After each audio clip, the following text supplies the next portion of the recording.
¿Qué tal amigos? Vamos a ver cómo tener dos cuentas en BNA. Como últimamente no me está funcionando la aplicación, os lo voy a enseñar directamente desde el navegador.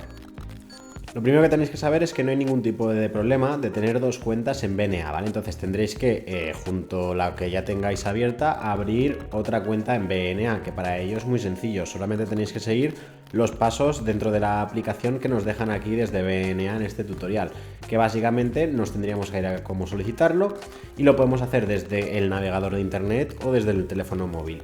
Para hacerlo en el móvil tenemos que irnos a la opción de cuentas, después administración de cuentas y apertura de cuentas. Elegir una cuenta que queremos abrir y completar los datos del formulario, que son muy sencillos, ¿vale? Simplemente tenemos que seguir los pasos que nos dicen. También lo podéis hacer directamente desde Home Banking, que básicamente es la página web de BNA, ¿vale? Tendréis que loguearos aquí en personas, iniciar sesión y así tendríais dos cuentas en BNA. Cualquier pregunta me la dejas en comentarios, suscríbete y deja un like.